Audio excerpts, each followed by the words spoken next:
You're listening to CFRN, the Christian Financial Radio Network.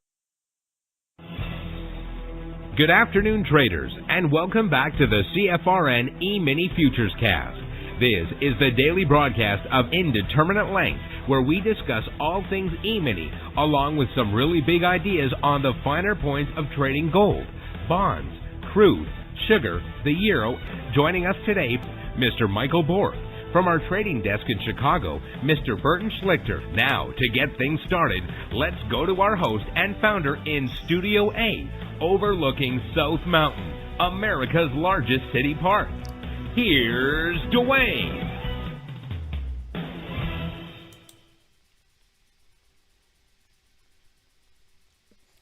Good afternoon. Welcome back. Today's Monday, 19th day of May, 2025. Thanks so much for joining us, whoever you are, wherever you are. We're just glad to have you right here, right now.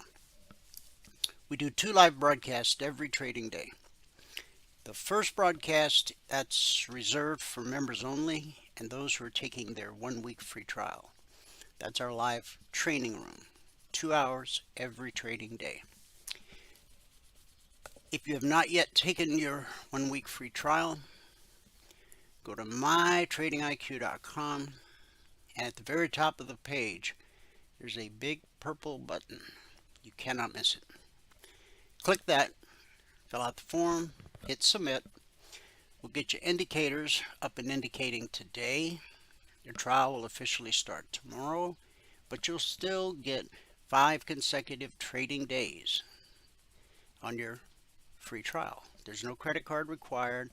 We don't want you focusing on the money or whatever, but just we want you to spend a week learning, asking questions, trading along in your sim account, so that at the end of the 5 days you can make a well-informed, intelligent decision as to whether or not trading is right for you.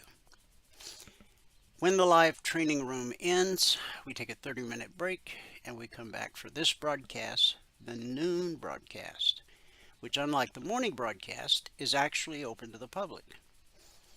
Everybody, everywhere on planet Earth with an internet-connected device. There are 2 different ways to join this afternoon broadcast live. Now, the best way, because you only have to do it once, go to mytradingiq.com, and this time scroll down the page to where it says noon broadcast. Click that link, fill out that 30-second registration form, and you're done. What will happen going forward is every trading day, about an hour before this broadcast starts, you'll get an email. In the email, there will be a link. So at 12 noon Eastern, all you have to do is click the link in the email, and it will automatically log you into our platform. Of course, there's going to be days when you're out of the office, away from the desktop, but you still want to join live. Maybe you're on vacation or something. And there'll be days when you're busy, can't join live, but want to get caught up later. You can do both of those via our YouTube channel, which is easy to remember. youtube.com/CFRN. That's the Christian Financial Radio Network. But you don't have to remember all that. Just youtube.com/CFRN. Now, not only do we broadcast live every trading day on our YouTube channel, as we're doing right now, simulcasting, but we also archive each and every daily broadcast. Currently, there's over 2,800 daily episodes archived for your educational in viewing pleasure. And if you're new to the world of CFRN, it is a great way to get to know who we really are. Thanks to the power of YouTube, you can scroll back 6 days, 6 weeks, 6 months, 6 years, even more. Now, obviously, you're not going to watch them all, nor do you need to. But it's a great resource to have at your fingertips, and it lets you know we've been around a minute. You can literally see how we've evolved over the years. YouTube.com/CFRN. This is our daily schedule for each afternoon broadcast. And so, let's dig in. Michael will join us close to the top of the hour, and he'll give us a recap of what happened in the live training room, and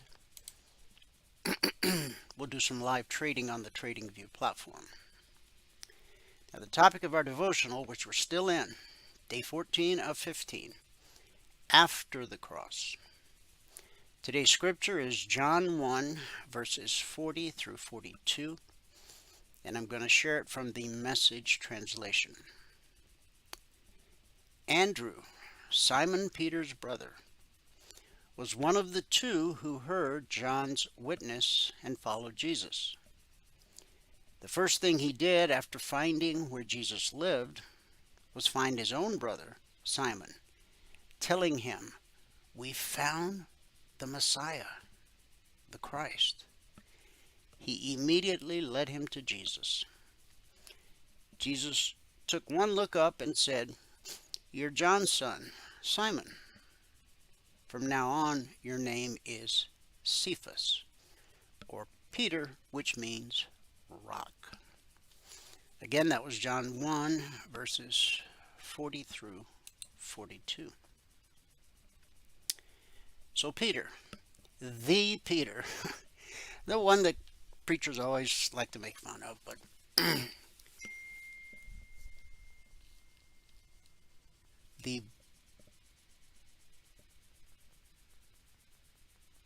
hang on.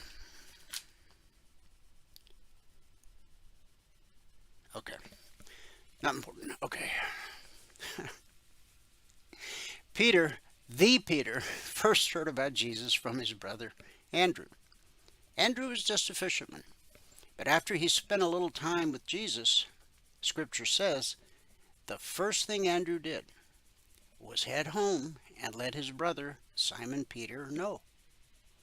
Andrew just couldn't help himself. Christianity has never spread through great marketing or big publicity stunts. From the beginning, the news about Jesus has always traveled from person to person, conversation by conversation, invitation by invitation. Even in a crusade with a large stadium packed with people, it's still just one person telling others about what Jesus did for them. Now, if God wanted to, he could have rolled back the sky and told the whole world the good news. He could have sent legions of angels to the four corners of the earth to announce the invitation to be his friend. But that's not what he did. He chose instead to have his friends spread the good news themselves. It's just one person telling someone they love about the goodness of God. So, just be like Andrew. Spend time with Jesus. Get to know him.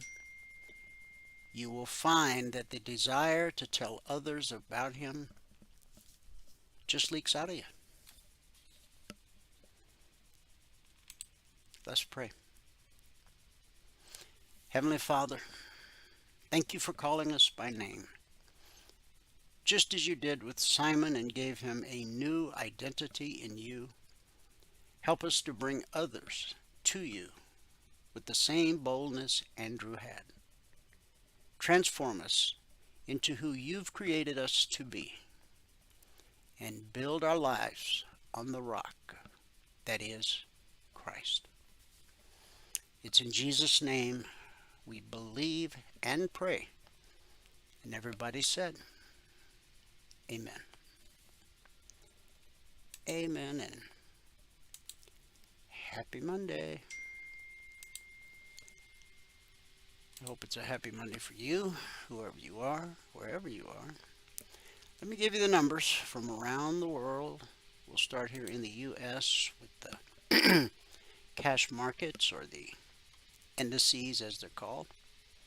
Currently the Dow's up 3 points. I'll say that again. The Dow's up 3 points. The Nasdaq down 73. S&P 500 down 12. The Russell 2000, our man in the street, down 19 points. That's almost 1%. I think the Dow is going to chase the Russell and not the other way around. But that's just my thoughts. We'll see what happens by the end of the broadcast. In the commodity basket, crude oil of 73 cents, trading 63.22 last. That's a gain of almost 1.25%, or $730 per contract traded. Gold back in the game, up 45 bucks, trading 32.90 last. That's a gain of almost 1.5%. Silver up 18 cents, trading 32.53 last. In the Asian markets, at the close, the Nikkei dropped 255 points. The Shanghai gained 0.12, so the official term for that is unchanged on the session. And the Hang Seng dropped 12. In the European markets, at the close,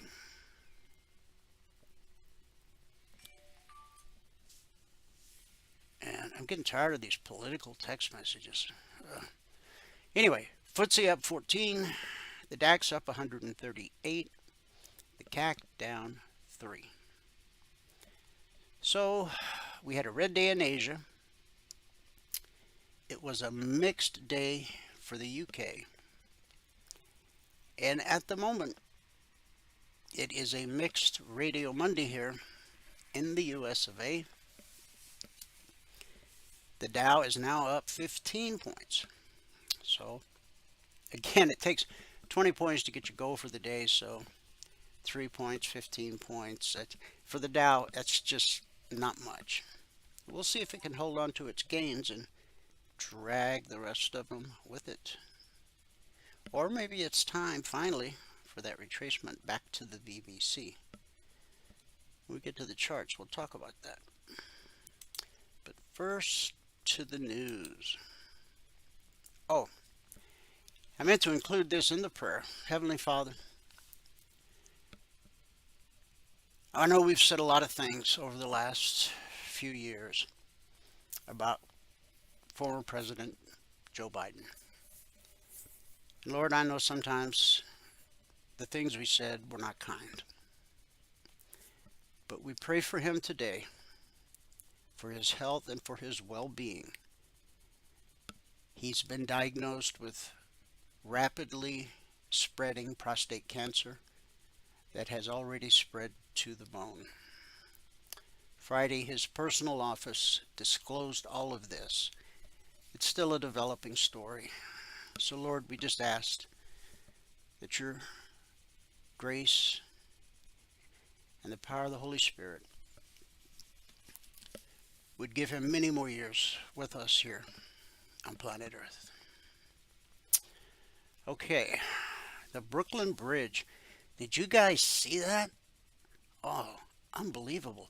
A Mexican Navy ship crashed into New York City's Brooklyn Bridge Saturday, killing 2 sailors and injuring at least 19 others, 2 of them critically. No one on the bridge was harmed, and a preliminary investigation revealed no significant structural damage to the bridge. Now, this is like an old sailing ship. Think Mayflower, okay? Yeah, that Mayflower, the one that brought everybody over here to start this thing called America. Those huge masts, and there was actually some people up in the mast. And this is the second time in the not too distant future that, not too far, distant past. God, it hurts. Oh, anyway, they lost control. Now, all these planes falling out of the sky and wingtips touching each other. I mean, we've just seen so much of this within the past year. I think something's afoot, but what do I know? I can't pronounce the name of the ship. It was a 160-foot tall vessel bringing Mexican cadets on an annual worldwide tour following their training. The ship was scheduled to carry its 277-person crew to 22 ports across 15 countries in under a year. After docking for several days, the Cuauhtémoc, was due to depart Manhattan and head toward Iceland. It was not immediately clear what caused the vessel to veer off course and crash. Initial findings suggest a power cut and a mechanical malfunction. A federal investigation is ongoing. In St. Peter's Square, an estimated 200,000 onlookers flocked to the Vatican yesterday to hear newly installed Pope Leo XIV preside over his first Mass. The pontiff's first homily called for unity and openness from the Church and its nearly 1.4 billion members. Born Robert Prevost, the 69-year-old Chicago native, became the first U.S. citizen to become Pope, after being selected to succeed Pope Francis earlier this month. While popes often oversee Sunday service, Pope Leo's inaugural Mass was attended by a number of world dignitaries, including Vice President J.D. Vance, Ukrainian President Zelensky, and Britain's Prince Edward. He was presented with two symbolic items. The first is a fisherman's ring honoring St. Peter and reflecting the call to evangelism. The second is a pallium, a strip of lamb's wool representing the role of a shepherd of the church flock. Now, this ticked me off on Friday, and I posted in the discussion group or in the Breeze channel. The U.S. on this past Friday lost its perfect credit rating, with Moody's downgrading U.S. debt one notch from a AAA rating to a AA1. The decision over the rising U.S. deficit, increased interest payment ratios, and sluggish growth ends the country's perfect Moody's credit rating since 1917.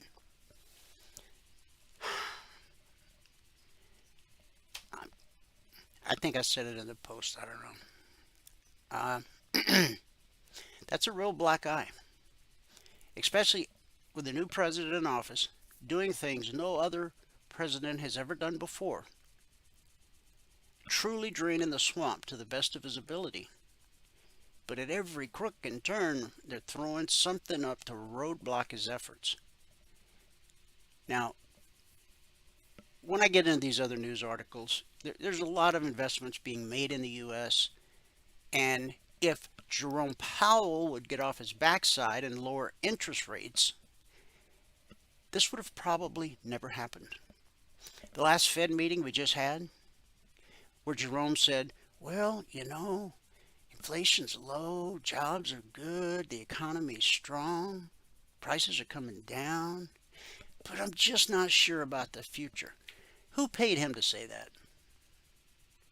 Or or what reason would he have?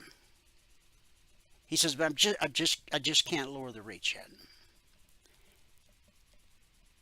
Had he lowered the rates, as I and President Trump and most of you feel that he should have, uh, he's now cost us our perfect credit rating.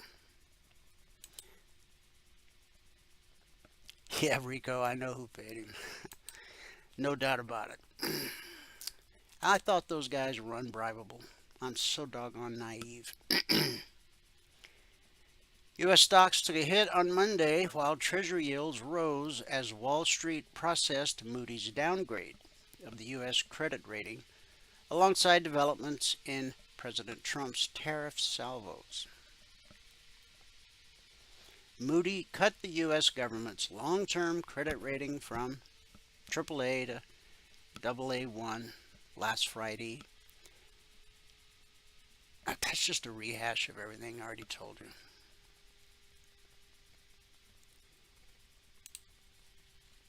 Last thing I want to do is waste your time. President Trump's tax plans have faced a bumpy road in recent days, with Republican leaders aiming for a vote in the House of Representatives before Memorial Day, even as trillion-dollar pieces of the bill remain up in the air.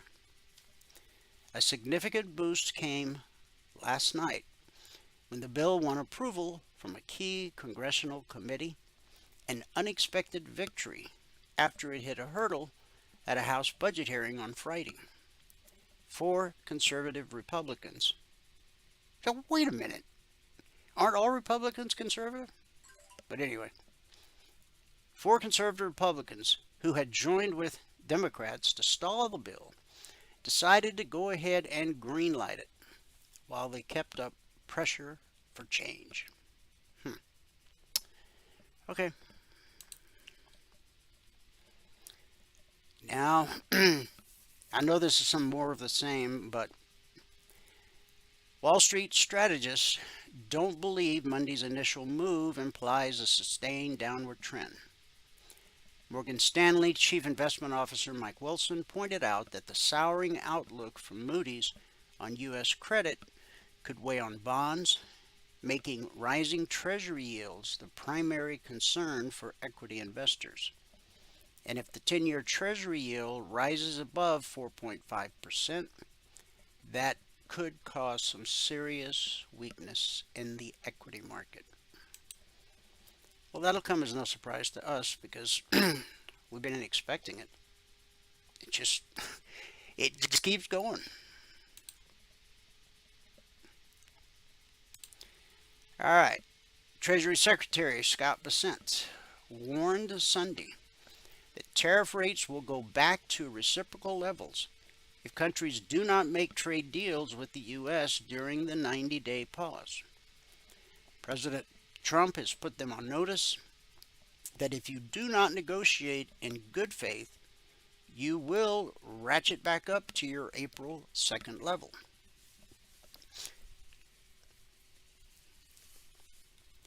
Downplaying inflation concerns, Bessent said Walmart's price hike warning was a worst-case scenario after speaking with CEO Doug McMillon. This came after President Trump told the retailer on Saturday to eat the tariffs instead of raising prices. How much money Walmart makes every year? Do you know how much the Walton family is worth? I'm with Trump. Eat the tariffs. Don't raise prices. Maybe someday Powell will come to his senses. From Reuters, Nippon Steel plans to invest $14 billion in U.S. Steel's operations, including up to $4 billion in a new steel mill, if the Trump administration greenlights its bid for the iconic U.S. company, according to a document and 2 people familiar with the matter. Under details of the plan included in the document, the company will plow $11 billion into U.S. Steel's infrastructure through 2028. That includes $1 billion in a greenfield site, which is expected to grow by $3 billion over the following years and has not been previously reported. The total investment figure was previously reported by CTFN. The supercharged investment pledge, up from an initial $1.4 billion. See, Trump had him on the hook for $1.4 billion, but he understands the art of the deal. He wrote the book. Now they're plowing $11 billion in.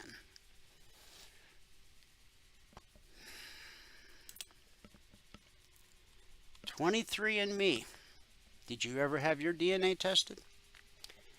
Well, DNA testing company 23andMe, we announced last week they were going bankrupt, is being purchased out of bankruptcy by a large cap drug maker, Regeneron, for $256 million. That's pocket change for what 23andMe was once valued at. Regeneron just got the deal of the century. They bought 23andMe and all assets and debt for $256 million. That's a lot of money. I don't carry that kind of money around with me, but with all these talks we hear about billions of dollars and trillions of dollars, and they bought it for pocket change. The deal includes substantially all assets, but excludes the telehealth platform, pharmacy, fulfillment business, and lab and test ordering services under Lemonade Health, according to the agreement filed in the U.S. Bankruptcy Court in the Eastern District of Missouri. The deal is scheduled to close July 1st. The news sent 23andMe's stock up more than 26% in pre-market trading. Regeneron stock up just over 1%. Man, what a deal. America's Hispanic community has trillions of dollars in buying power. The way they wield it appears to be changing in 2025.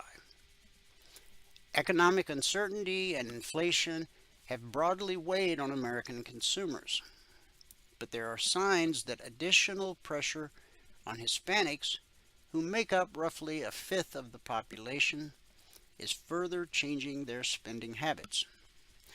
Some retailers are seeing substantially less in-store shopping by Hispanic customers, which experts attribute in part to concern about immigration enforcement that is making them hesitant to participate in public life and cautious about spending.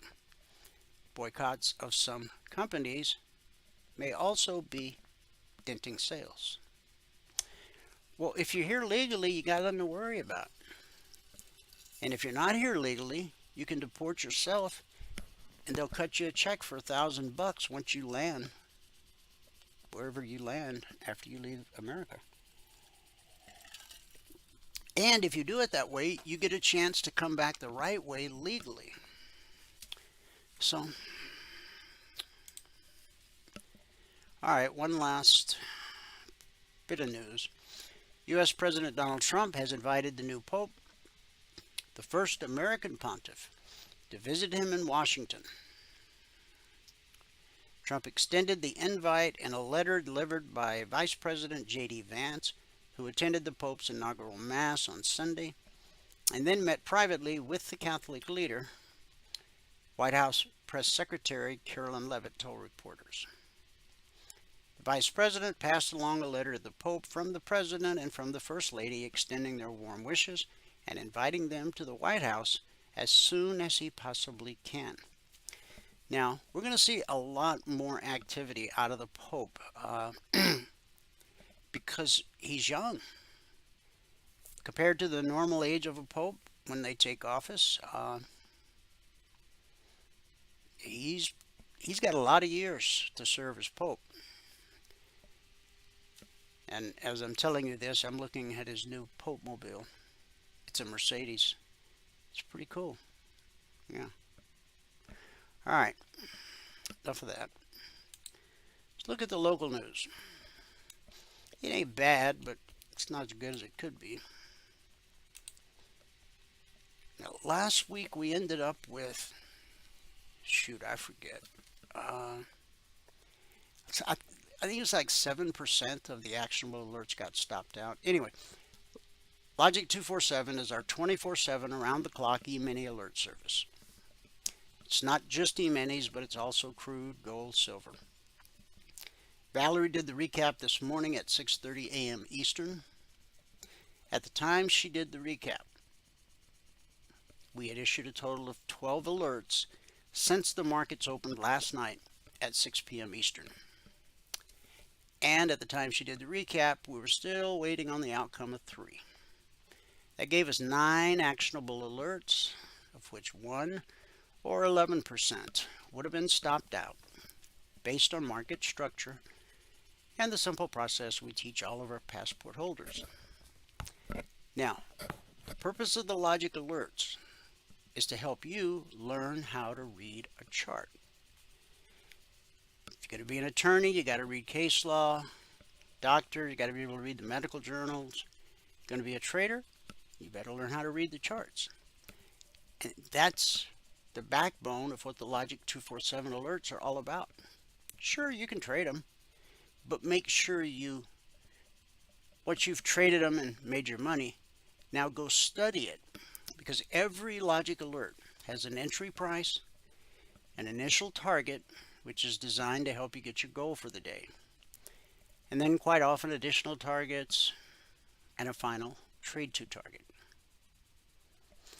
The logic alerts can come out anytime around the clock. Futures trade around the clock. We have traders around the globe. Our day session is a night session, and vice versa. So starting Monday out with 11%, and I put out some additional alerts this morning, so Valerie will factor that all in and update us this afternoon or early evening, as she does each and every trading day. Now, let me just say, over the last 355 weeks, we have issued over 19,600 individual handcrafted alerts. Over 19,600 alerts. That's a lot of time me standing at this desk. I stand. They say sitting is the new smoking, so I've been standing now for about 5 years. But anywho,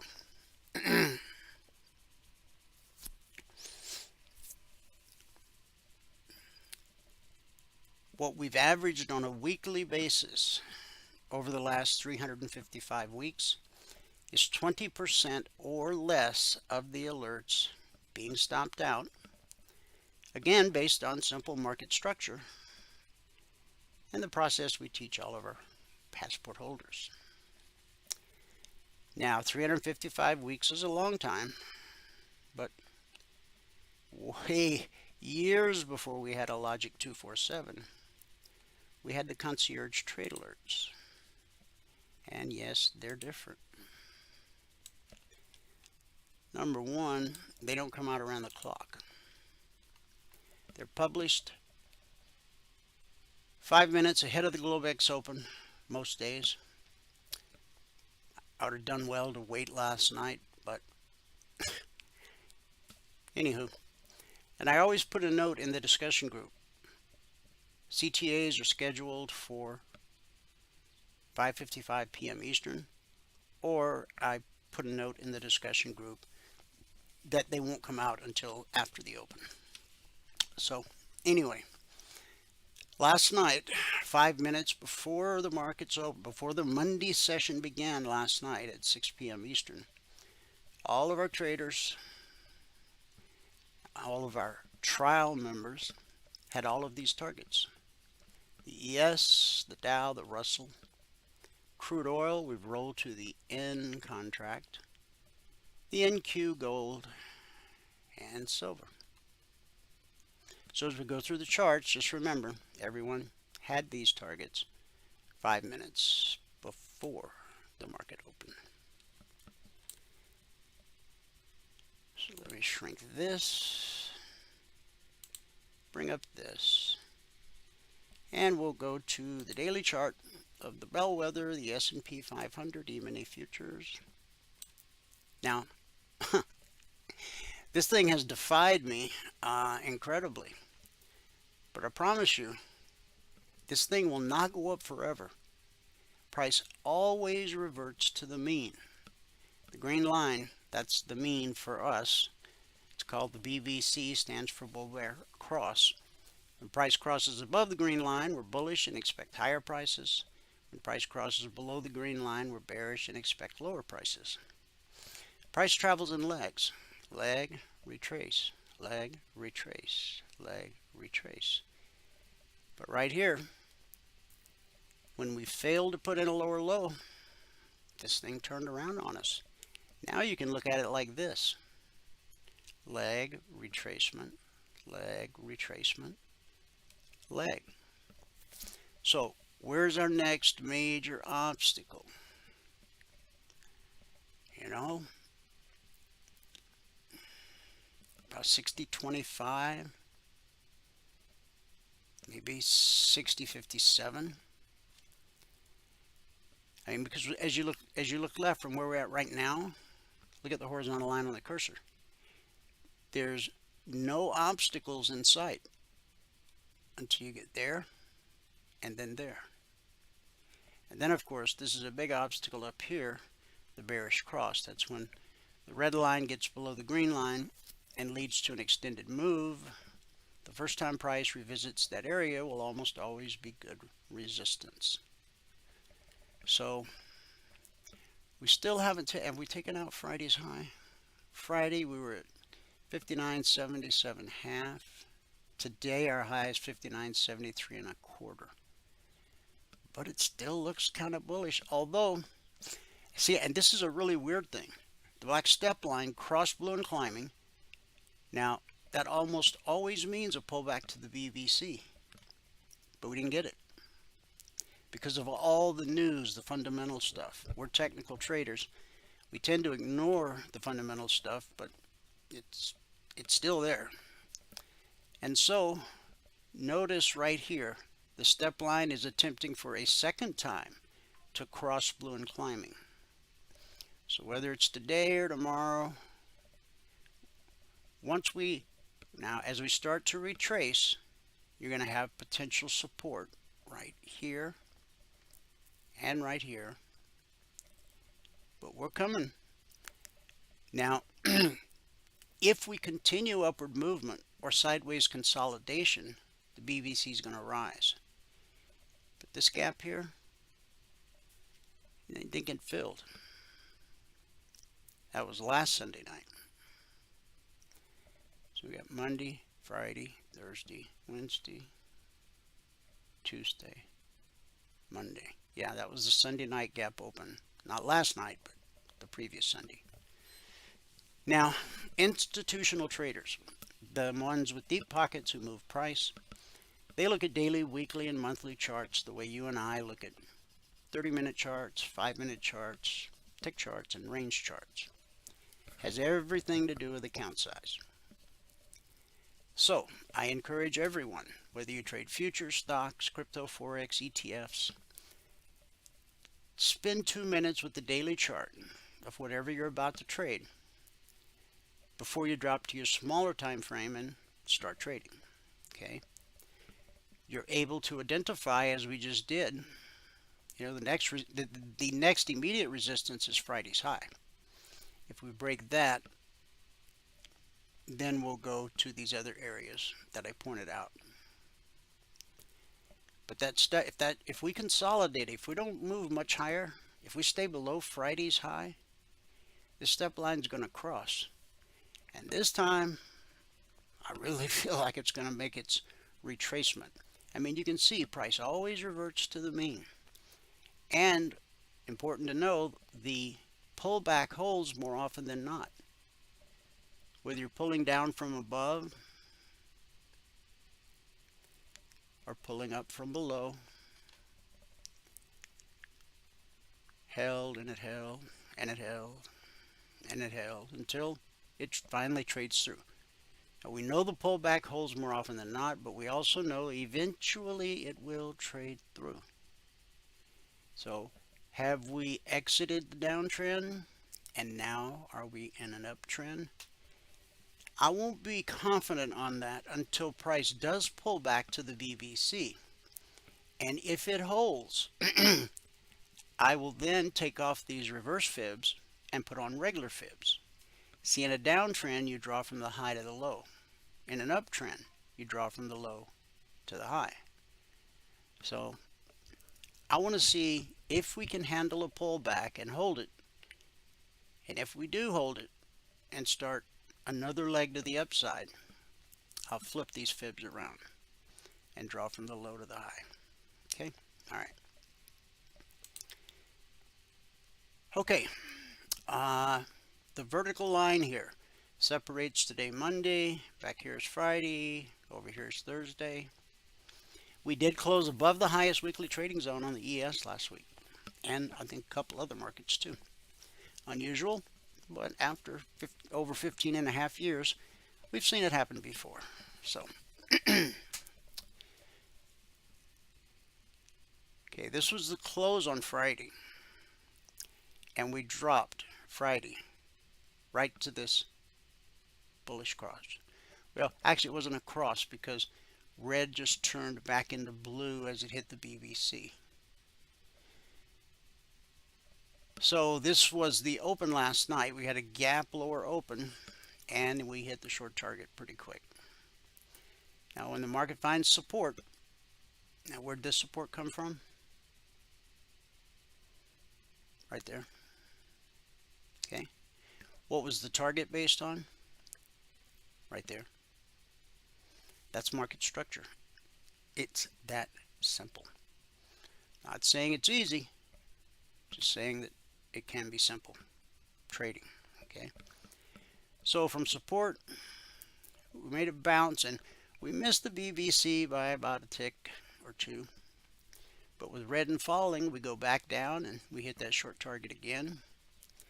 Now this one candle right here opened at 59.40 and dropped to 59.30. So there's like 10 points. You only need 2 points to get your goal for the day. That's a week's worth of work in that one candle right there. So we come back and then we bounce into resistance at red and falling and the step line. And then we trade below the short target. And we caught a little bounce, and then right here. Now, this little doji right here. Look left, the horizontal line on my cursor. This bullish cross, the blue line got above the green line. See that? The blue line gets above the green line. That's a bullish cross. When you have a bullish cross that leads to an extended move, the first time price revisits that area, please look at the horizontal line on my cursor. That bullish cross gave us support.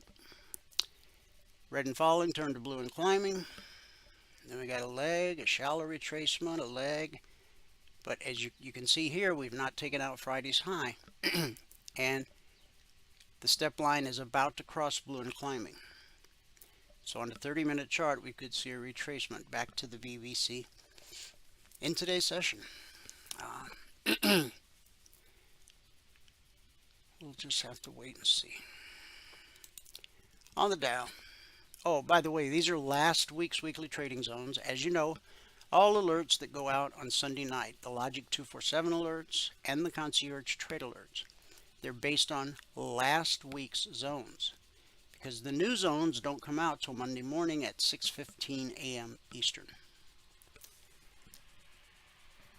So I have last week's zones still on these charts because that's what last night's alerts were based on.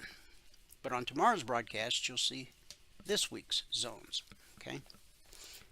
Okay, so we gapped lower on the open on the Dow, and we hit the zone. That was the highest weekly zone last week for the Dow. When price drops to a zone, we expect support till proven otherwise. And when price rallies up to a zone, we expect resistance till proven otherwise. Now you can see how this resistance became this support. That's how it works. So off we go. We're above the BBC. We get a leg, a retracement, a leg, and a shallow retracement, and a leg, and we're almost to the long target. Haven't quite got there yet. I do know that there's a logic alert out there from 42,830 to 42,850. How high is this baby gone? Come on. 42,838. So it's trying to get there. Keep going. Just a little bit more. So after we found support here, we bounced up to the BBC and the pullback holds more often than not. You see, these pull down and the pullback held. These pulled up and the pullback held. So we got another little bit of a leg to the downside. And you see right here where the step line crossed red and falling. Now this is Monday, this is Friday, this is last Thursday. Okay.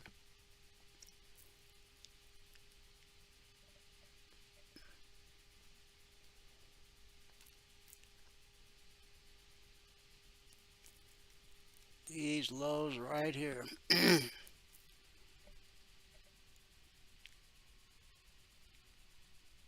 Buyers came in a little bit early, got us above that zone, and then we got a retracement to the VVC, a leg, a retracement, a leg. Okay. And should price start to trend lower, this short target is based off this bullish cross over here. People always say, how far left do I have to look? As far as you need to. Right there. All right, the Russell.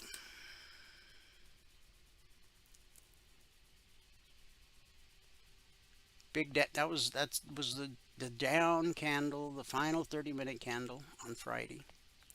We gapped lower on the open last night, hit the target, hit the zone, which we expect to be support, and it bounced us.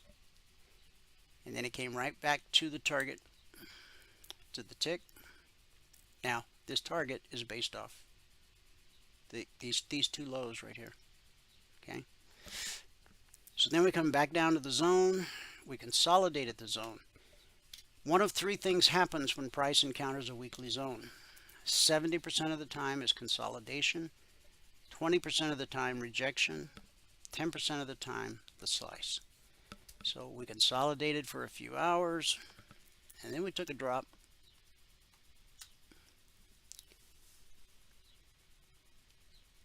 All the way down to here. Now that's kind of coming off this area right here. Okay. Red and falling, turned to blue and climbing. Got us back above the zone and the short target. Now you notice here where price bounced off the zone up to the short target, it acted as resistance. And it did here and here and here until it finally closed above it. Now where's it headed? We're at potential resistance right here. See these three candles? See the horizontal line? We're right there. After that, right there. After that, right there. And after that, of course, right here, where we had a beautiful bearish cross, led to an extended move. The first time price revisits that area should be good resistance. We'll see. Okay, NQ. We gapped all the way down to the short target on the open last night. That's why I said I should have waited, but I kind of wanted to get done. Some of you may have heard I'm not feeling so spectacular at the moment. Okay, so now we got Monday, Friday, Thursday, Wednesday, Tuesday.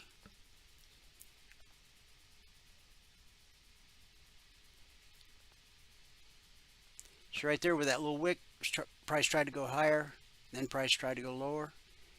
It was a dogfight in an ongoing battle, okay? And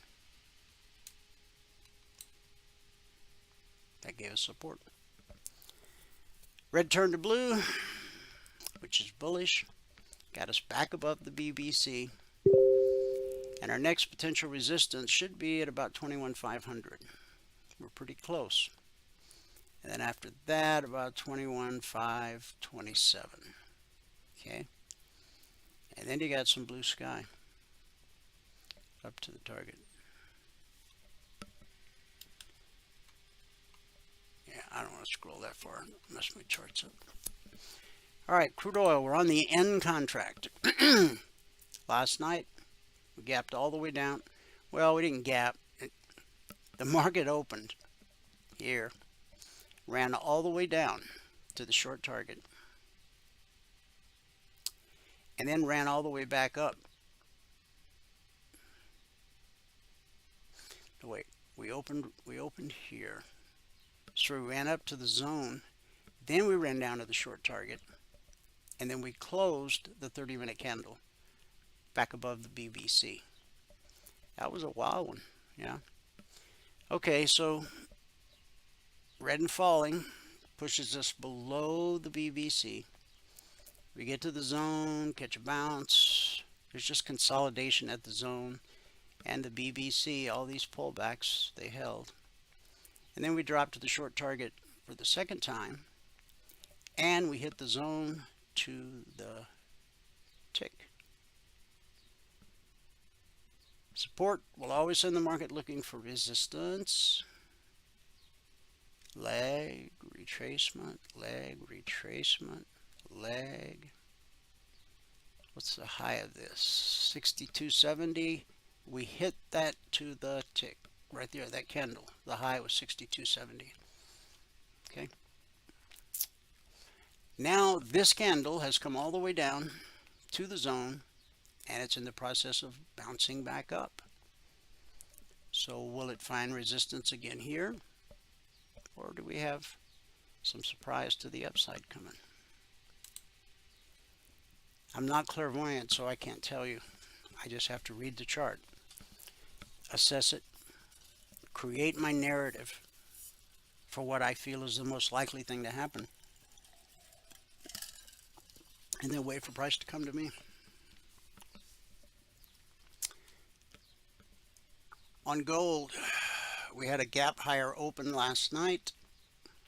We opened here, we dropped a bit, and then boom, all the way up to the zone.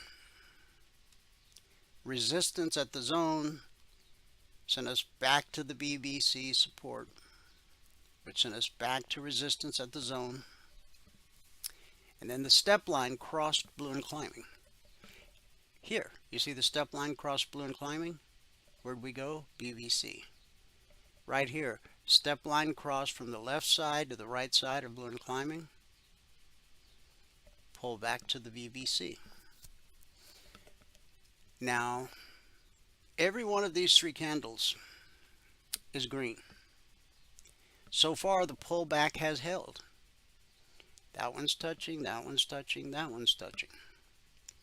But this next candle, with red and falling overhead, could send us back down. In fact,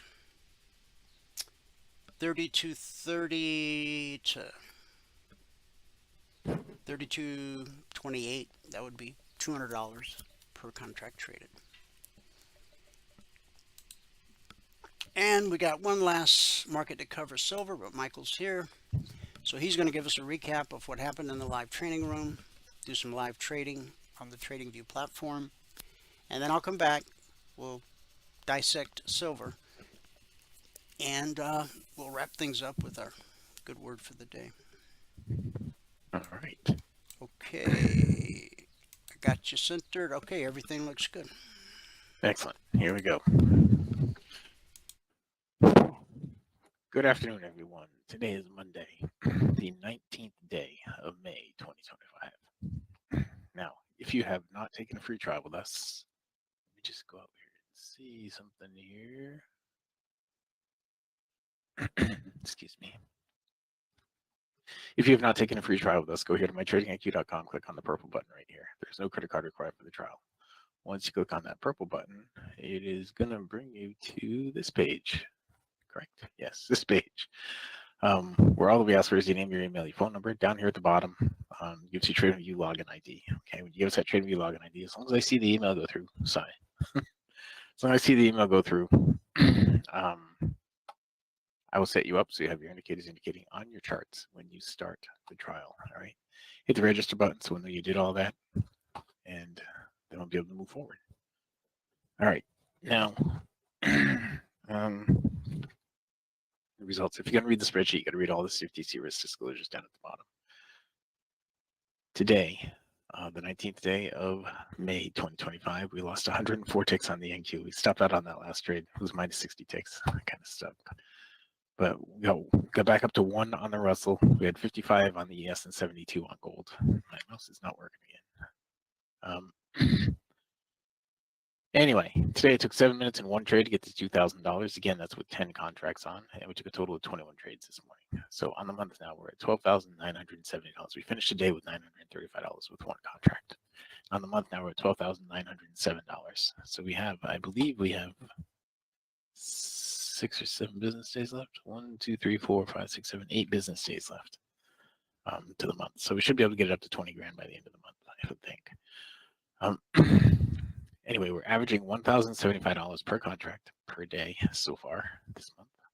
And on the year now, we're at $132,725 over 84 business days, averaging $1,580 per contract per 2-hour trading day. Okay.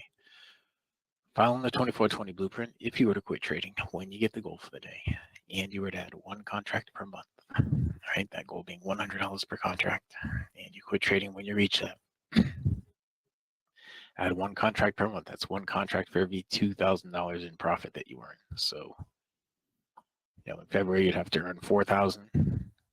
March you'd have to earn $6,000. April you'd have to earn $8,000. May you'd have to earn $10,000. So I think we're going to be on track to add the next contract when June rolls around. Anyway, if you did all that and you quit trading when you got the goal for the day and did it just like I did, then you'd only have to work 10.73 hours so far this year.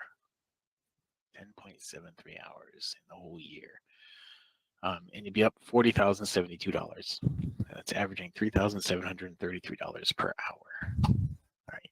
Well, obviously, you're not going to trade for an hour and make $3,733.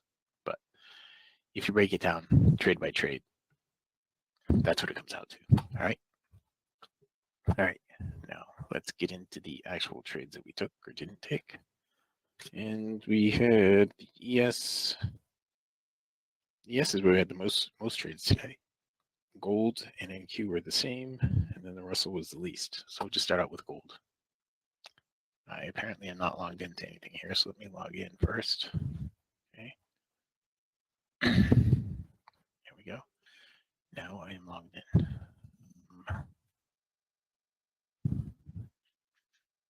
I don't know what the heck I did to make it look like this, but hopefully I got everything saved properly. And we'll start out with the gold here.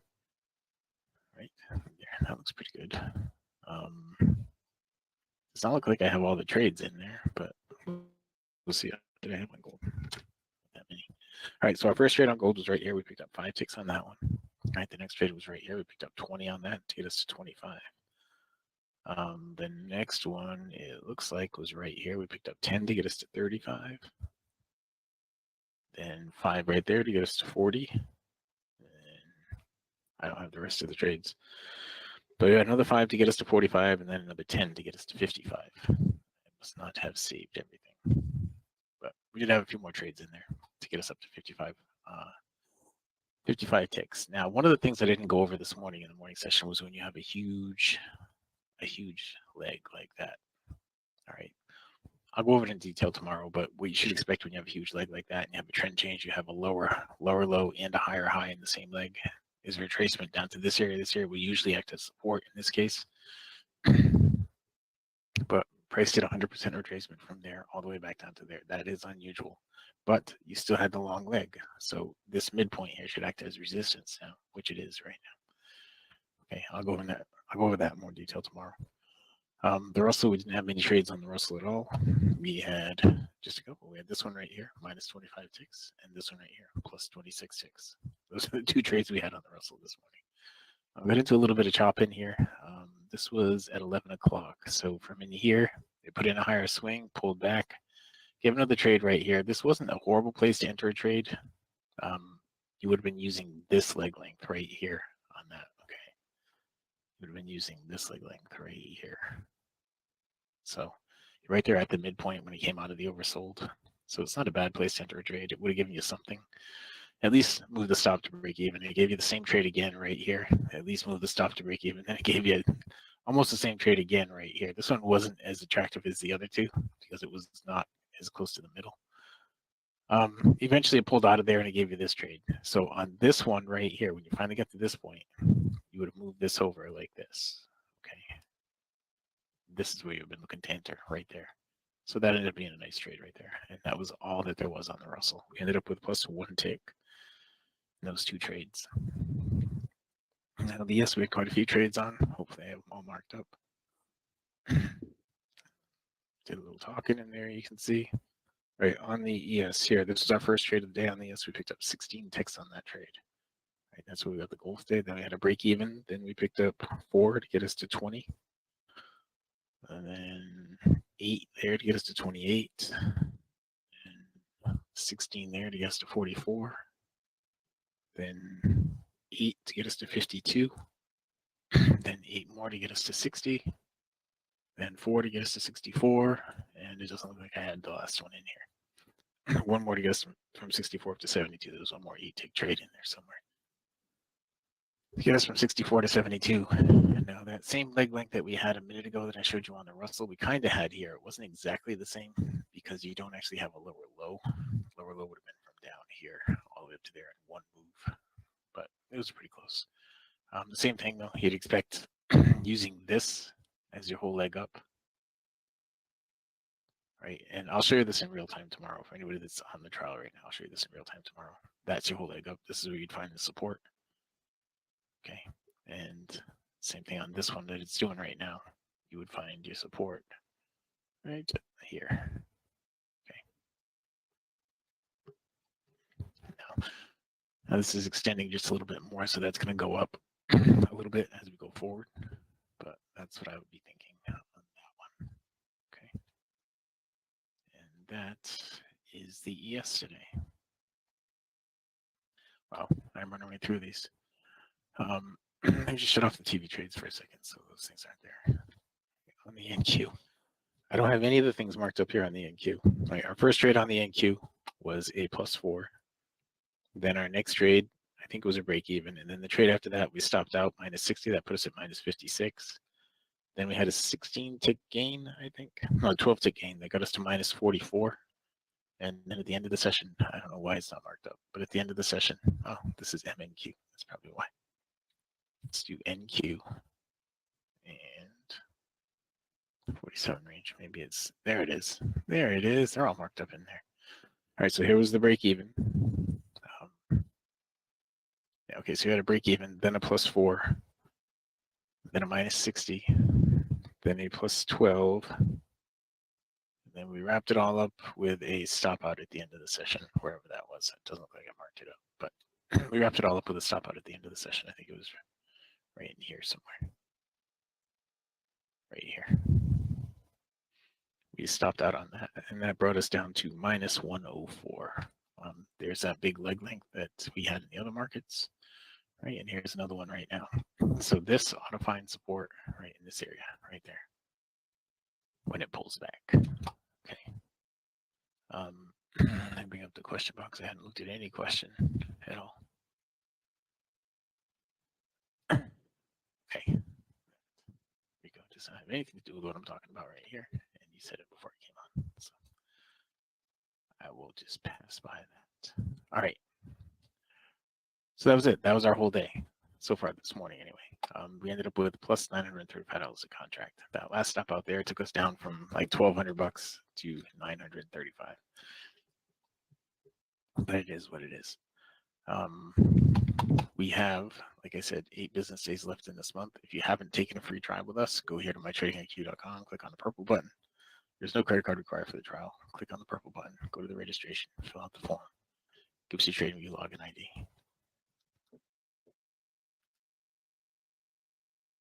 Okay, once you give us that TradingView login ID, then we'll be able to get your indicators indicating on your desktop. Okay. All right. Now,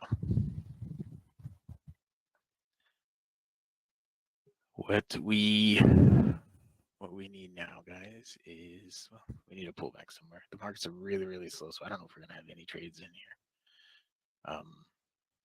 Go look at the bigger picture stuff. I'm sure Dwayne's looked at this with you. Oops, I'm sure Dwayne's looked at this with you already, but I'll look at it with you one more time. Now, a long time ago, I said this was an inverted head and shoulder pattern, right? When this had set up in here, and we were right about here, and I drew that rectangle, and I said, look for us to get out of that rectangle over here. Once we build the other shoulder up, it's going to take us a week or two to do that, and it did. And now we're out of there. But what we need now is a deeper pullback down toward the BBC, because every time the MA1 crosses the BBC, almost every time the MA1 crosses the BBC, it pulls back to it and tests it before it makes a significant run. We haven't had that pullback yet. I don't know what's going to be the thing that's going to make us pull back, but right in here where we open the day below the YBR and below the MA1 or below blue and climbing there, we open the day below both of those. You'd have thought that might have been bearish there, but people are still buying. So this up here is where I was thinking we were going to get in this amount of time, and this price is what I was thinking we were going to get up to. I was thinking we were going to have a pullback before we got up there, but it might not be the case. See, we broke out of the neckline right here. I don't know what's happening, but just trade what's in front of us on our time frames, right? Stay in my lane. My lane is right here. All right, so here we need a pullback. We need that to get up into the overbought. Now you see how we broke the YBR right here.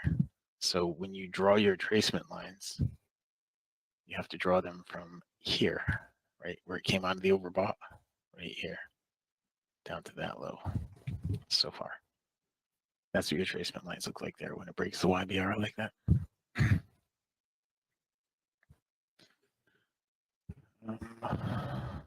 Let's see.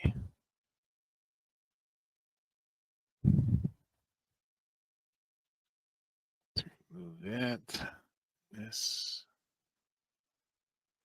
and that. And this, you can see, is obviously going up higher and higher. This we didn't even draw it on. This one goes like this from here up to there. Okay. So these lines that I drew in here, obviously they're moving up now. And that's what we're looking at. All right. I don't usually have 20 minutes left at this point. Does anybody have any questions, or does anybody want to look at any other markets or anything? Any of you guys? I am happy to take the time to go look at other stuff with you right now, if you want to.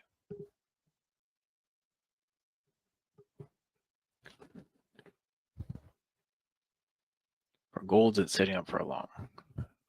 No, it'd be setting up for a short there. So you're below the YBR, right? You're below the YBR. So using the trade setups that I showed you this morning, when you're below the YBR, you're looking for shorts. When you're above the YBR, you're looking for longs. So what we're looking for right now is for it to pull back into this area right here would be the optimal entry point. Now, it's very possible that it won't make it to that area or that it'll go through that area. But for the optimal entry point, you'd like to have an entry right in here. Now, I did a webinar on this a couple of weeks ago, maybe a month or two ago. But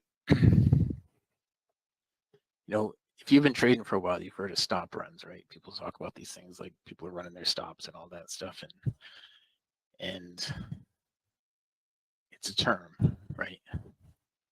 It's a term, and some people think it's a thing. And it's a number run more than a stop run. Okay. Now, I kind of breezed over this morning a little bit. I'll see if I can show you. What are we on gold here? Let me bring up a gold dom. I don't know if the gold dom is going to actually show enough, but well, it might, but probably not. Let me bring up the ES dom and see if that shows anything better, because usually the ES dom will have something better. Yeah, okay, we'll use the ES dom for an example. So let's go to the ES chart too. I'm going to use the ES dom. We'll go to the ES chart. We are going to get a trade here on this. Now, remember everything that I said this morning. We're halfway up right now, and up close on this is going to put us all the way up into the overbought. That's not the ideal place to enter a trade, and this plays right into the whole stop run thing. Right? It didn't work out that way, but see, I like to look at the retracement areas, retracement levels where it retraces to, because usually price is it's gonna hang up on significant retracement levels, like like when it gets to a 50% retracement level. A lot of times that's going to be a spot where it's going to hang up. It's going to act as either support or resistance. Swing highs and swing lows are also retracement levels that price goes to. Now, when you get to the reason it becomes a swing high is because there's sellers there. And the reason it becomes a swing low is because there's buyers there. That's significant that you understand that. Okay. But if you look at the DOM, like let's look at the ES DOM right here. You see how it's got all these big numbers right here, like 180, 110, 107, 165. And on the other side, you have 122, 123, 117. If you were to look at the actual chart, let's do that since we don't have a trade here on gold right now. And let me bring that ES back up and put the window on like that. Okay. If you were looking at an actual chart and you look down here, 84, where is 84? 84 is right here. All right, this swing low right here is 84. Usually, now price is attracted to those big numbers. Price is going to run to those big numbers. All right. I don't know how long you've been doing this, but you've probably been, if you have been doing it for a long time, you've probably been in other places where they'll say, oh, that's a huge wall and it's never going to make it through that wall and blah, blah, blah. It's the total opposite of that. Reality is the total opposite of what they say. It's going to make it to that wall. It's going to make it to it, through it, and go to the one right after it, and make it through that one too. That's what price is attracted to. All right. And there's a reason there's those numbers there, right? That's because you're at a swing high or a swing low. But you don't know what those numbers are. You don't know that somebody's selling there. You don't know that somebody's buying there. You don't know they're selling to enter a trade or selling to exit a trade. You don't know what those numbers are for, right? All you know is that there's a bunch of numbers there and the price is going to be attracted to it. Well, now you know that. Before you might have said price is going to repel from it, but they're not. So knowing that, let's go back to the gold thing, right? Knowing that, you wouldn't want to place a trade right here where your stop is going to be right here, right? At the midpoint, because price is attracted to the midpoint. It's attracted to those big numbers. You don't want to have your stop where price is attracted to. So if you were to get an opportunity to trade, like let's say you got a down close right here and pulled it out of the overbought, that would not be a great place to trade because your stop is going to be before the midpoint, right? And we're not in a great place to trade anyway, because the full retracement, well, the 50% retracement is back here. Now you could break it down. It didn't actually work out the way that I like to do it, but you could break it down a little bit more so that your stop, oops, I'm using the wrong thing. Could break it down a little bit more so that you're going from here to here. And then this would be a place where you would want to trade. Okay, if you use this leg length, then this would be a place where you would want to trade. You want to take the trade here, and on a down close, you want to make sure your stop is above the midpoint. Okay, and with the stops that we use, with the 9 range, we use a 15 tick stop. So if you get the down close right here using that leg length, where my DOM is, here it is. using that leg length. Well, it's too late now. But I was just going to say, I was trying to put that out. I couldn't find my DOM. But using that leg length, you'd want to get it right here on a pullback like this. You'd want to short right here on the pullback because now your stop is above the midpoint. Okay, now my stop is up here at 34.1. 34.1, it's all the way up here. All right, so price right push down. This isn't really it's not the ideal trade because it's not the ideal leg length, but I think it's going to work out anyway. It should go down to here at least. All right. Let me draw that for you and I'll explain it to you. It should go down to here. Okay, that's where it should go down to. That's the midpoint of this leg length. That's where it should go down to. But my stop is up here. Now, this was not the ideal trade, but if we go back to the original leg lengths that we had here, it was like that. So there would be a better trade, but I took it here based on this leg length, and that's okay. I'll bring my DOM back up so we can find it here in just a second. Okay, we're not stopped out of that. Put this window back on top. And so right here, it's meeting resistance at that midpoint right now. Okay, that's what I wanted to do. I wanted to find resistance before it got to the stop. All right, if I would have shorted down here, it might have just stopped me out because my stop would be just a few ticks closer. See, so it's not, you avoid the areas where price is going to go to when it's going to go to a significant area. Don't put your stop in that area. You want your stop to be before it. I mean, beyond it, beyond that area. Sorry, not before that area. You want it to be beyond that area. You want that area to act as resistance or support without hitting your stop. Okay. So when you're doing conservative trades, you have that option. Wait for the pullback like I did. You don't have to enter right at the open of the next bar. You can enter right at the open of the next bar, but you don't have to. It looks like this is probably going to stop me out. If we extended this up here like this, we're just about at that 50% retracement of the big picture right there. There's a chance that it won't, but I think it's going to stop me out to the tick. Because that 34.3 is 50% retracement of the bigger picture. But I just wanted to point that out so you understand what you're looking at. This is the way the markets work all the time, right? Remember I was talking about the difference between aggressive and conservative trades this morning. And when you have a conservative trade, you usually have the option of getting a better entry, right? You don't have to enter exactly at the close. I mean, you can, and that's going to work out most of the time. You can and work out most of the time, but you have the option of getting a better entry, like letting it open and then getting a little bit of the pullback right there and getting in on the pullback, which so far is working out for me in this trade, right? Now, this has to go 5 ticks into profit, so it's going to get right here for me to bump the stop to break even right there. And it should get down, right? I drew that blue line in there where it should go down to. And so it should do all this stuff right now. One more tick. There it is. Stop to break even. Now we're down to the blue line, so I'm going to lock something in, right? That's $500 right there. With 10 contracts on, 50 with one. And I go right down to that blue line that I drew. It did exactly what I thought it was going to do. Now, if I would not have waited for the pullback there, I would have stopped out right there. Okay, so that was a lot of words. Did you capture all that? Did you get anything out of that?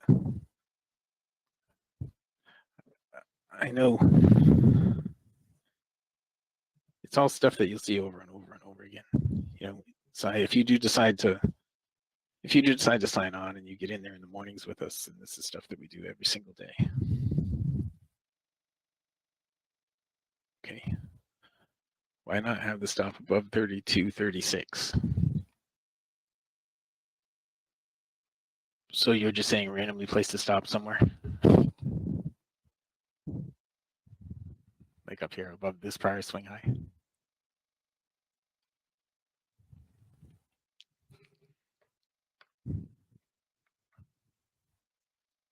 Yeah, the previous swing high right here. Yeah, I know what you mean. It's right here, yeah, above that previous swing high.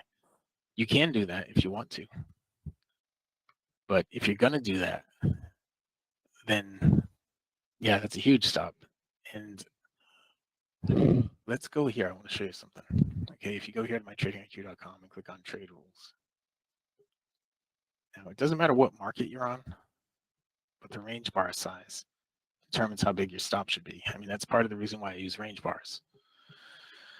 because I know how big every single bar is going to be.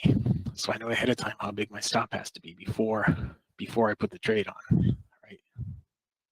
Oh, that's okay. These questions are things that other people might have too, and it's getting recorded, so it'll be on YouTube, and other people might watch this later, and it might be good for them. But but like we were just doing that on a 9-tick range, right? The 9-tick has a 15-tick stop that trails to break even after 5 ticks with a 30-tick profit target. So, we trailed it to break even after it got 5 ticks in profit, and then we locked in 5 ticks as it moved down. So I got out with 5 ticks in profit on that, and I'm happy with that. Did it stop going down at that point? No, it pulled back. It did stop going down right at that point. It pulled back and then it went down again. But we already got our money out of the trade. Okay. But the risk management, you have to have a risk management strategy. If you don't have a risk management strategy, you should never get out of demo. Okay. You should stay in demo until you have a risk management strategy. Okay. You have to have something that you can do and will do every single trade. Even if you stop out 2 or 3 times in a row, you still got to do the same strategy. Like the ones that I stopped out today on the NQ. I stopped out on those 2 trades on the NQ, and I would do the same exact trade tomorrow. And I do it again and again and again. Like I had this stop out, then I had a little bit of a profit there, and then that stop out that I had right at the end, it was this one right in here. I stopped out right here, right at the end. Now that stopped me out, right? It was right here, I think, was the stop out on that. It ended up doing what it should have done, right? And then it pulled back. And did it give you any decent trades in here during the pullback? Well, yeah, it kind of did. Right in here, it didn't end up being a trade that would have worked out, but it was a decent trade. From the look of a trade setup, this is where you would have been doing. So right here would have been a decent trade to short off of that. If it would have been aggressive shorting here, you would have taken a decent profit on that. It's a 47 range bar, so you could have taken 20 ticks on that. All right. Then when it didn't put in a lower swing, didn't make it into the oversold, you wouldn't do anything else, and it changed direction. So you would have bought right here. Not the optimal place to buy, but you would have changed. This would have changed around like this. Okay. This would have changed around like that. It's not a bad place to buy. You would have bought right in here, and you would have suffered through this back and forth drawdown right here, but eventually it moved up just fine. So the same risk management strategy all the time, and that is key. If you don't have a risk management strategy that you're going to follow exactly the same every single time, then you should not trade real money. Because if you get lucky and you start making money at the beginning, and you have a risk management strategy that's all over the place, meaning you don't have one, then you're not going to last. You have to have a strategy. I mean, your strategy doesn't have to be like mine.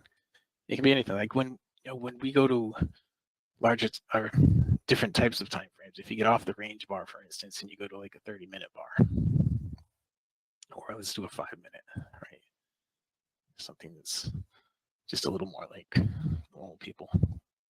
And you do a 5-minute range bar, okay? You get the same type of trade setup, but now you don't know how big your stop is going to be, right? Until you get into a trade, you don't know how big your stop is going to be. Now you have to look at prior swing highs and lows to determine how much your risk is going to be, right? If you get into a trade right here, now this, if I remove this, if I were doing the same stuff that I always do, we'd be drawing from back here, right back here, actually all the way up to the top right here. So your optimal trade entry would be in here. Okay, you're nowhere near that right now. Your stop would also have to be right about here. If you got long on an up close right there, your stop would have to be right about here. And your initial profit target would be right here. That is not something that I'd want to do. Okay, and it's variable. Every trade is different because the swing high and swing low are in different places on every trade. But if you go back to the range bars, this is the ES. If you go back to the range bars, then you know exactly how big every bar is going to be. You know where the bottom of every bar is and where the top's going to be. That's how you can be proactive putting your orders on ahead of time. If I know where the bottom is, I can put my buy stop limit 1 tick above where the top is going to be because I know ahead of time where that's going to be. So it's range bars are just so much better for so many reasons. The only thing that you don't get out of a range bar is the time element. So like one bar could last a minute, a second, an hour, a day. You don't know. Depends on the volatility of the market. But that's why you just get in there, make your money, and stop trading. Don't put any pressure on yourself. Okay.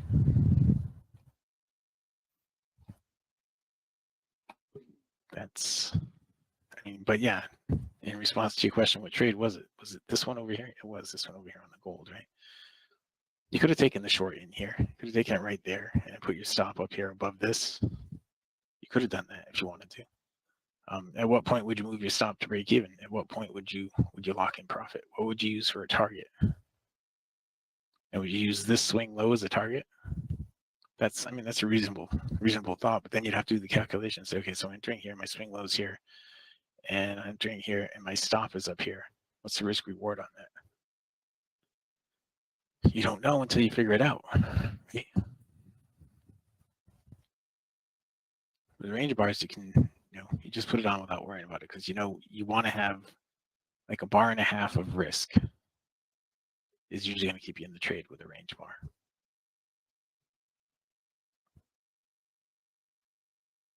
Okay, and the bigger the range bar, the less that number is. Like on 100 range, you only need like 110 to stop, because with 100 range, it's either going to be right or it's going to be wrong, and there's not a whole lot of in between.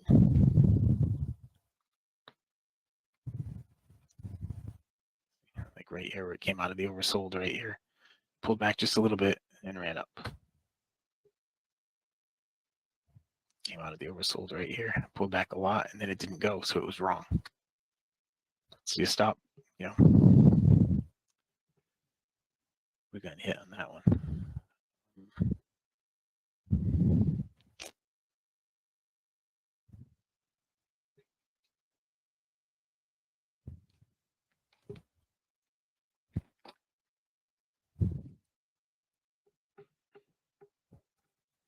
All right, well, it's 1:27. I have 2.5 minutes left. We've taken that one trade with just a little bit of profit on the gold. I'll put that back down to a 9 range so I don't mess it all up on myself for later.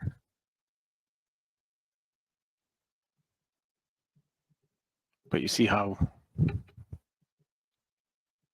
I mean, the markets aren't that difficult, really. They do the same thing over and over and over again. You just got to figure out how to take advantage of that. They only go 3 ways. They go up, they go down, or they go sideways.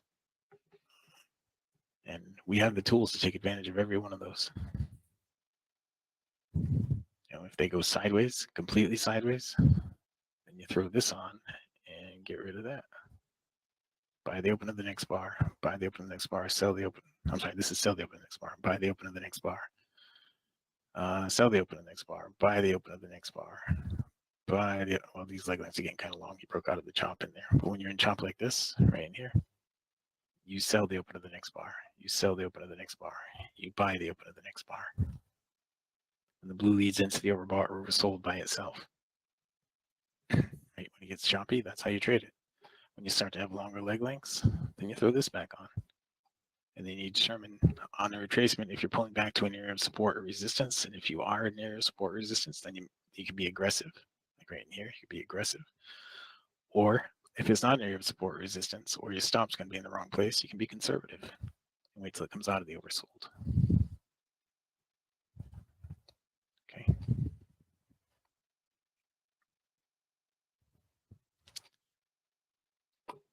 It's pretty good stuff.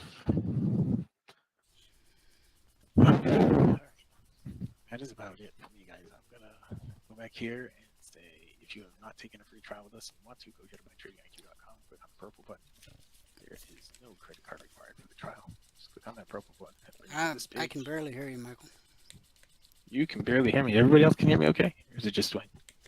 Well, it just dropped off a second ago. You sounded normal, and then all of a sudden, there was some scratchy noise, and then your voice level dropped considerably. Oh, no. Okay, well, this is my new microphone, so thank you for letting me know. Yeah, Travis said the same thing. Travis said it.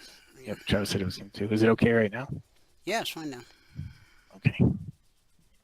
This is my new microphone, so I'm still working it out. Gotcha. All right, so fill out this form. Make sure it gives you TradingView login ID down at the bottom. All right, when you do that, we'll let you know when we've done everything. We'll send you an email like you should have gotten yours now, Si. Telling you that everything's done and all set. And in that email, it's going to have this workspace and this layout right here, this link. It's going to be a read-only copy. When you click on that, it'll open up a read-only copy. The word copy is in the upper right-hand corner here. Click on the word copy and it's going to prompt you to save it. Okay.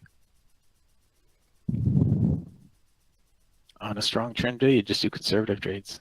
It's the same stuff over and over and over again. So, if you go back and look at the spreadsheet, all the evolution the markets have had since 2013, it's all in here. You can see, doing the same thing again and again and again. It should be boring to you after a while. Hey, Michael, as you attempt to figure out your new microphone settings, like right now, when you breathe, it sounds like a mighty rushing wind. Okay, if I move it away like that, is that better? I think you might have just hit the sweet spot. Nope. How about this? I noticed that when I was making a recording, there was a certain way that the microphone had to be for it not to make me sound like I was in a tunnel or something like that. No, the quality of your voice is fine. It's just breathy. Yeah, it's breathy, and it's like maybe the microphone's scrubbing up against your. Did you shave today? No. Oh, okay. No, I have not shaved in a while, as a matter of fact. But it's not anywhere near my face. That's the thing. I moved it away. I did notice that when I was making the recordings, I was trying to find a way to position it just right so that it didn't do that. Yeah, it's hard. But once you get it, then you get a Windows update, and everything you had nailed is now out of whack. But it's unfortunate that we have so little control over that. Well, I do have one of my normal ones coming in. It should be in this week sometime. And I have 1, 2, 3, 4 of my normal ones right there. But the one that I had to keep plugging in and unplugging, that's the one that I wanted to replace. But that was the one that you guys were used to hearing. Yeah. And I do have 3 other ones that are just like it, that are older ones that probably had some sort of a problem somewhere along the way. That's why they're not being used right now. But I do have a new one of those coming too, so I'll have 5 of those sitting here by the end of the week, I imagine. Anyway. All right, you ready to send it back to me? Yes, and pass it back out to fabulous Phoenix, Arizona, in Studio A, overlooking South Mountain, America's largest city park.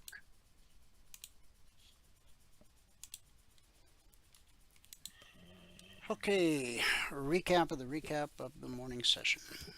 Today it took 7 minutes and 1 trade to get to $2,000 with 10 contracts on. Good job.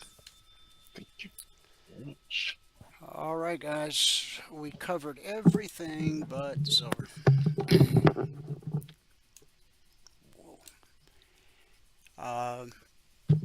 Oh, you know what, Michael? You can listen to the very end of this broadcast today through YouTube, and you'll hear what we're hearing.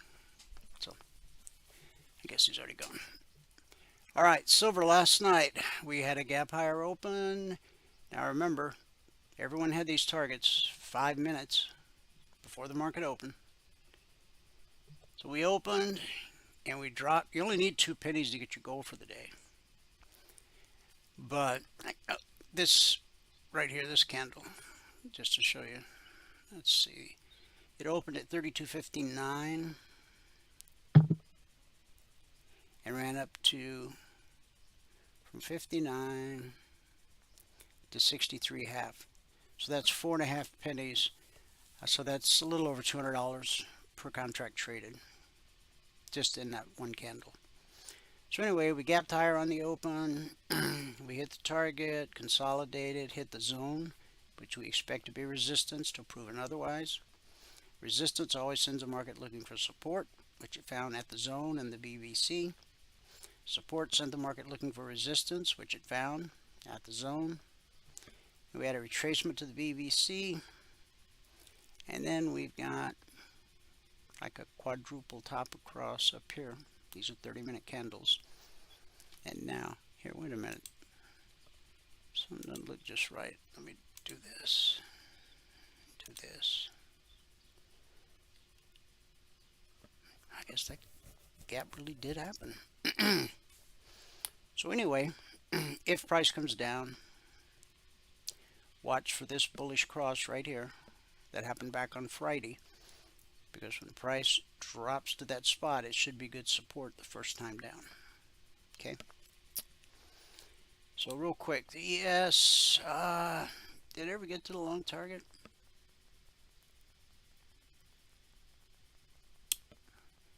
Got to 86.75.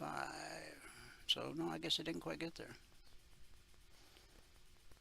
But this, just take any of these candles, like this one. Opened at 59.62,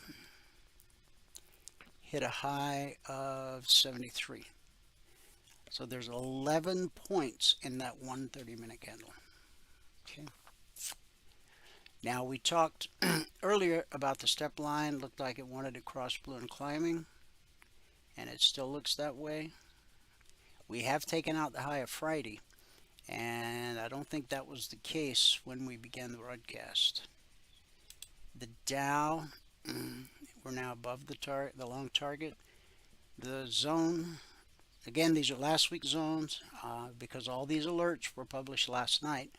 And the weekly trading zones, which we've published for our members every Monday for the last almost 15 and a half years. Michael, we can still hear you, buddy. Bumping around. Just letting you know. But we're almost done. So, made it above the long target. Step line hasn't crossed. Remember we talked about this area right here being resistance. See this bearish cross? Right here? And do you see how this candle hit that area? Right where the red line got below the green line. That's bearish cross. And if you look at the horizontal line on my cursor, I told you to expect that at the beginning of the broadcast. Okay, so just moving on. NQ, anything big happen? Step lines crossing. So now this is Monday, Friday, Thursday. We poked above Thursday's high, but we haven't closed above Thursday's high. So, and the step line is in the process of crossing. So crude, we've come from the long target. We retraced all the way back to the BBC. The question is the pullback going to hold? Now, because balloon climbing has not yet turned to red and falling, in many cases, that's a good indication that it will hold. But this candle has, 22 minutes left in it. So, a lot can happen in 22 minutes. All right.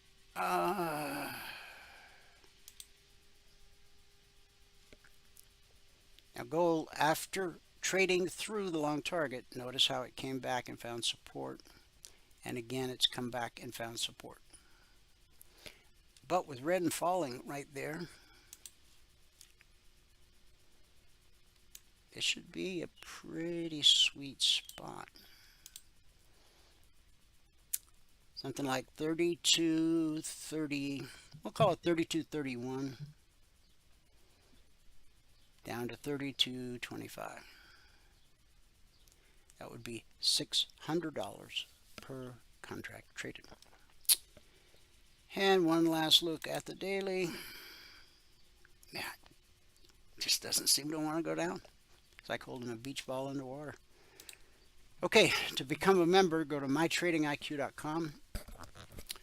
Watch the videos, read the content, and when you realize that you really do want to become a passport holder, send an email right here to support@cfrn.net and just tell us you want to become a member. We'll send you an email that explains everything you get when you become a member, a passport holder, and there'll be a link you can click to seal the deal. 9 out of 10 new traders fail because they don't have anyone to teach them how to trade. Seems like a simple solution would be to find somebody to teach people how to trade. Oh, wait. Oh, that's our business plan.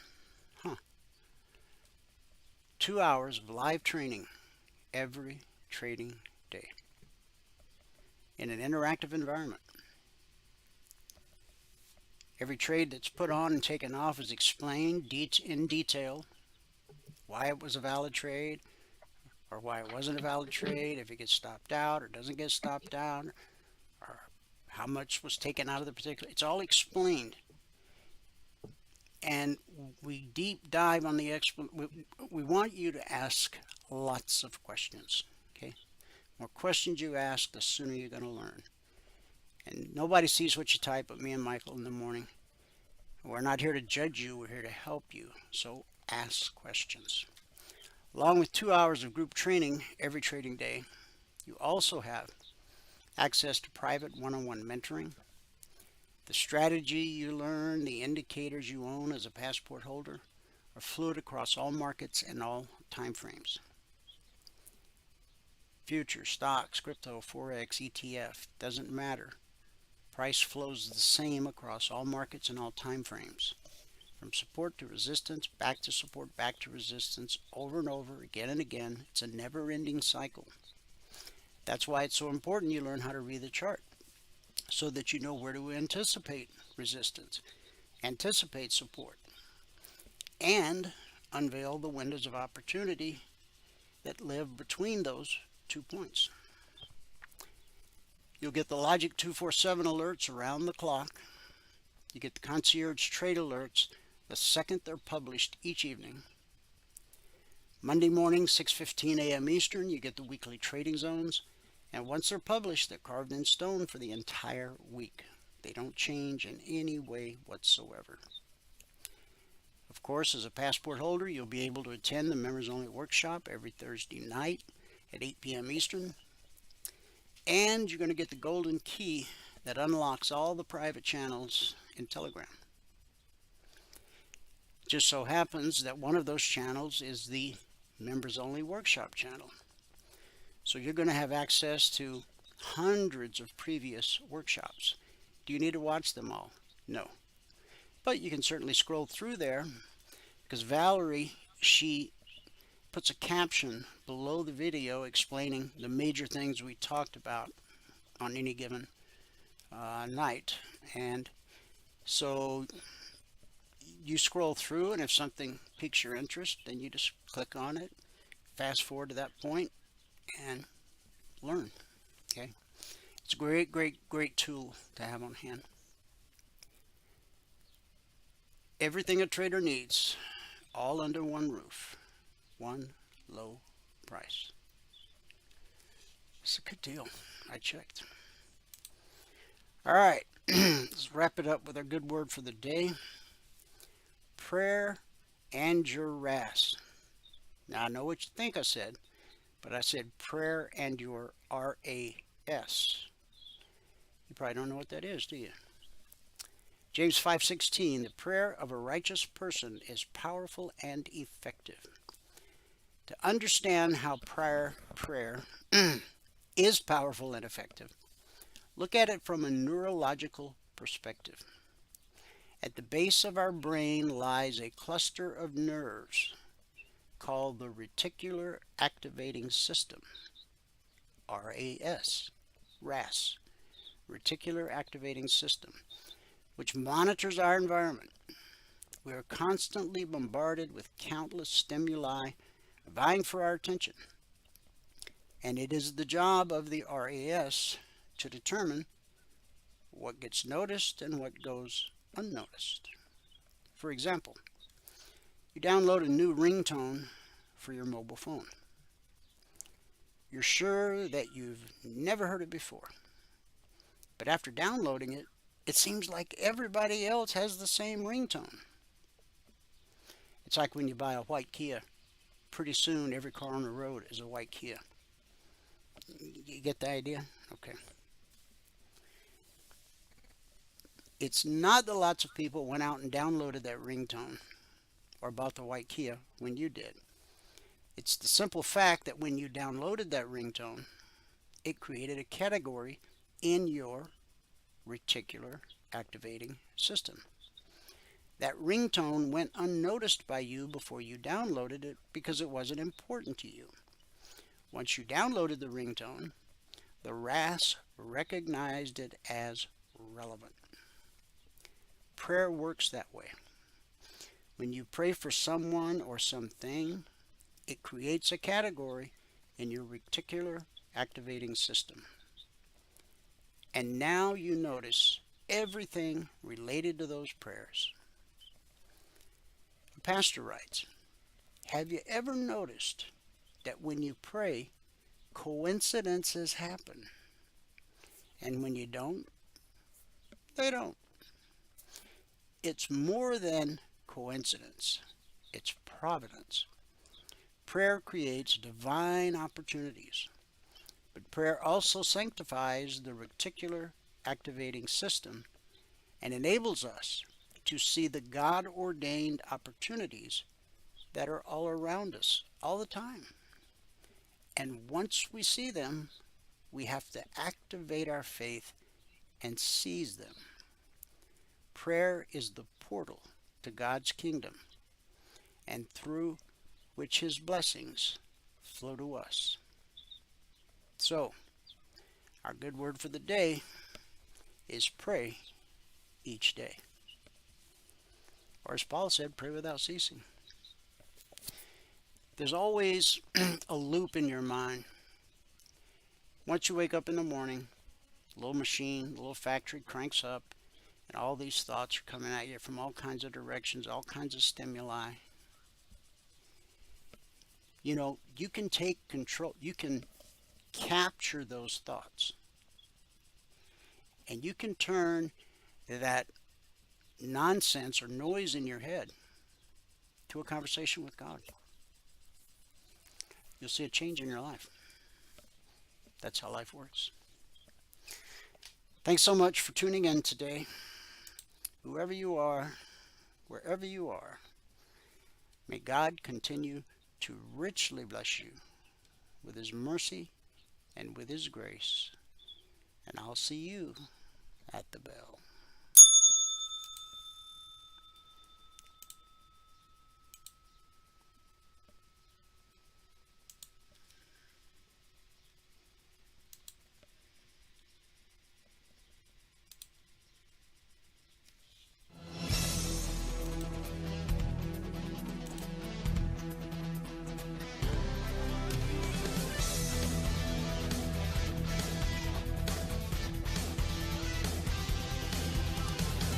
Remember this, there is no greater return on investment than to see a human life changed and given hope.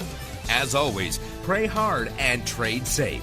Any financial information discussed on this show is simply the opinion of our host, Dwayne Reeves, his co-hosts, and guests. To learn more about trading Emini futures or to take a 1-week free trial in our live trading room, call 1-866-928-3310.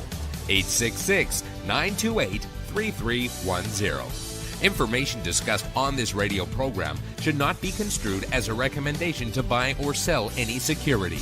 Always do your own due diligence and consult with a licensed securities broker or financial planner before making any investment decision.